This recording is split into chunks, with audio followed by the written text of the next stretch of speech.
इत्तेहादी अगरचे हुकूमत के पास तो सिर्फ एक ही नैरेटिव है कि ख़ान साहब क्योंकि बारूदी सुरंगें बिछा के गए थे, तो लिहाजा पेट्रोलियम प्रोडक्ट की कीमतें बढ़ रही हैं या शेयर खुर्दनोश की कीमतें बढ़ रही हैं, तो उसी का शाखसाना है। अगर वो प्रोग्राम की तकमील अच्छे अंदाज में करके गए होते तो शायद ये ना हो पाता। लेकिन साथ में अब इत्तेहादी भी बड़े नाराज़ नज़र आ रहे हैं। आपने सुना है वो MKM पाकिस्तान हो, वो बाप पार्टी हो, मौलाना फजल रहमान साहब के साहबजादे भी क्या कुछ कह रहे थे, आपने सुना। लेकिन यहाँ पे दो थियरीज चल रही हैं। एक तो ये है कि जरदारी साहब के कहने पे उन्होंने आंख मारी इनको कि ज़रा थोड़ा सा नून लीग को पड़ जाए, आप ज़रा टफ़ टाइम दें, ताकि वो जो मुतालबात उनके हैं और दीगर इत्तेहादियों के हैं वो इस तरह पूरे होंगे जब अंडर प्रेशर करेंगे, आप लेके आएंगे उनको। और दूसरा ये है कि नहीं, अब इत्तेहादी भी बिल्कुल फट पड़े। उन्होंने कहा है कि सारे जो अनपॉपुलर मूव है इसका हिस्सा बनने के बजाय बेहतर ये है कि अब राहें जुदा करें और इस कश्ती से इस जो कि डूब रही है उससे बाहर छलांग लगाई जाए।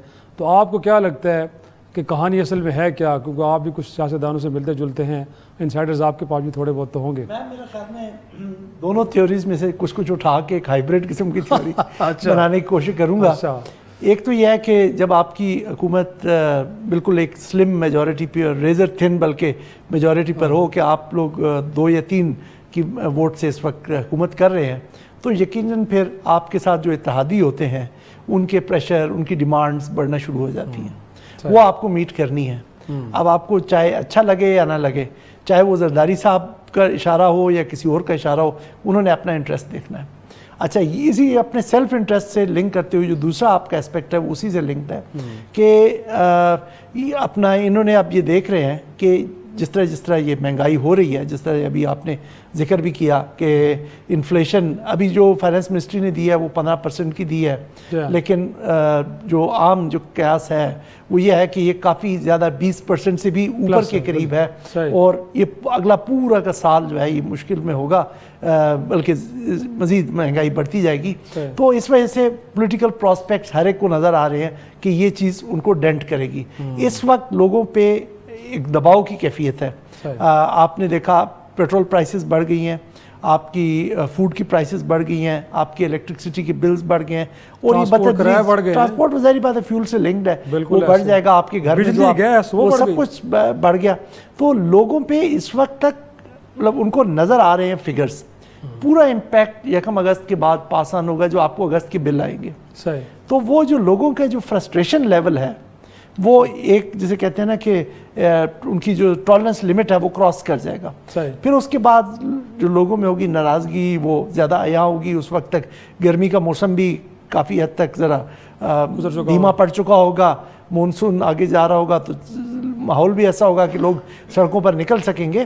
तो इस वक्त एक जिसे कहते हैं ना एक लावा पक रहा है, वो किसी को भी फट सकता है। तो ये लोग वो भी देख रहे हैं क्योंकि इन्हें पता है कि हम खामखा शहबाज शरीफ के जो गलत फैसले हैं या जो मिसमैनेज ये कर रहे हैं इकोनॉमी को, वो उसका क्यों हम मतलब बैगेज उठाएं।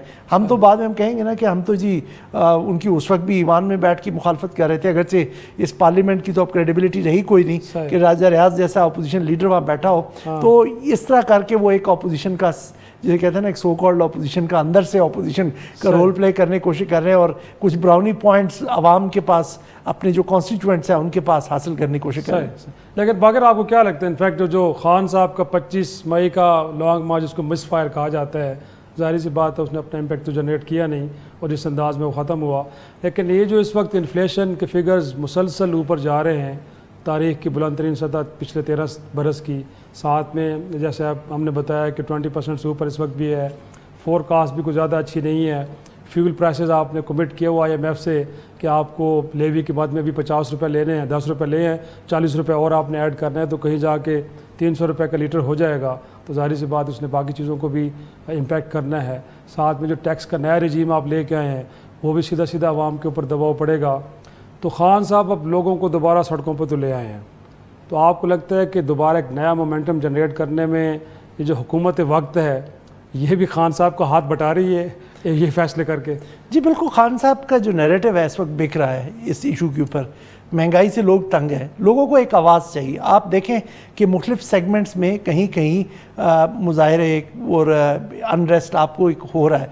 अब सारे की सारी वो जो अनरेस्ट है या लोगों में एक तजब्जुब की कैफियत है या नाराज़गी या गुस्सा है, उसको इकट्ठा होने की बस मतलब दरकार है, कोई चीज़ जो उनको इकट्ठा कर सके, लीडरशिप उसके लिए चाहिए। खान साहब वो लीडरशिप प्रोवाइड कर सकते हैं। खान साहब का जो नैरेटिव है वो ये है कि जो अब की जो सूरत हाल है, जो PMLN गवर्नमेंट ने या इसको PDM गवर्नमेंट आप कहें, इन्होंने इनहेरिट की उनसे एक क्वेश्चनेबल तरीके से जब गवर्नमेंट की तब्दीली हुई, वो उतनी बुरी नहीं थी जितनी मैंने 2018 में इनहेरिट की।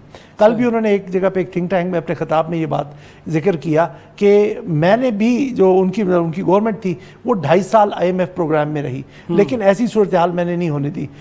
शब्बर जैदी साहब भी उस पे प्रोग्राम में थे। उन्होंने कहा कि हम लोगों ने जो करंट अकाउंट डेफिसिट इनहेरिट किया था वो $20 बिलियन का था, वो अभी भी करंट डेफिसिट उस लेवल पे नहीं है। तो ये क्यों उस सारी इस मतलब डिफरेंस के बावजूद मतलब इतना बड़ा मतलब अभी डिफरेंस है, करंट अकाउंट डेफिसिट उस सूरत हाल पे नहीं पहुंचा और IMF प्रोग्राम वो भी पहले रन किया, तो ये क्यों पैनिक हो रहे हैं और इस तरह के फैसले कर रहे हैं कि जो आवाम पर प्रेशर डाल रहा है। इसमें जी शराई साहब इनको 2-3 चीज़ें करनी हो। मैं लास्ट टाइम भी आपके जब प्रोग्राम में आया तो ये मैंने कहा था कि एक तो ये जो एलीट के लिए जो है उनके लिए कंसेशंस हैं उनको वो कट करने की ज़रूरत है।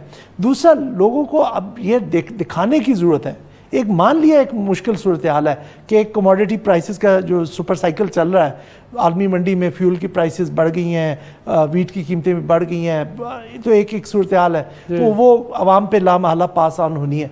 लेकिन अब हुकूमत जो कर सकती है वो ये कर सकती है कि उनको लोगों को दिखाए कि सब सेगमेंट्स ऑफ सोसाइटी ये बर्डन शेयर कर रहे हैं। मैं तो अपनी जेब से पेट्रोल डलवाता हूँ ना।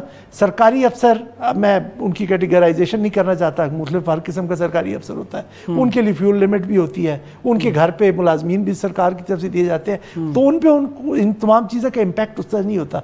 मेरे जैसा गरीब आदमी वो अपनी हेल्थ की भी कॉम्प्रोमाइज़ करेगा, अपने फूड पे भी करेगा, बच्चों की एजुकेशन पे भी करेगा, तब जाके अपने ये गुजारा चलाएगा। तो ये जो चीज़ है ना कि अब गवर्नमेंट को दिखाने की ज़रूरत है कि जो जैसे कहते हैं ना प्रोडक्टिव एक्सपेंडिचर्स हैं, चाहे वो किसी भी महकमे के हैं, अब मैं डायरेक्ट नाम नहीं लेना चाहता, उनको कट करने की जरूरत है ताकि लोगों को पता चले कि सिर्फ बाकर और शराजी साहब ही नहीं सफर कर रहे, बाकी भी उतना ही सफर कर रहे हैं। और वो जाके फिर तो लोगों में एक सेंस ऑफ शेयरिंग होगी, तो उस तरह से इस मसले को डील किया जा सकता है। लेकिन जो इन्फ्लेशन की सूरत हाल लगता है कि खान साहब की भी जो सिचुएशन रीडिंग है वो बड़ी बेस्ट है। उनको लगता है कि आसमान पे बादल भी हैं, हवा चल रही है, उसमें मॉइस्चर भी है, और ऐसे में जो रिवर्स स्विंग है उसके इम्कानात बढ़ जाते हैं। तो लगता है उनको ये है कि इस बार लोगों को जब सड़कों पे लेके आएंगे तो अपोजिशन की 3 विकेटें गिरा सकते हैं। लेकिन लगता है कि दूसरी तरफ हुकूमत भी बड़ी ही तगड़ी खड़ी है और वो भी बड़ी बारीक बीनी से नज़र रख के बैठी है कि खान साहब अगली बॉल किस तरह की कराते हैं।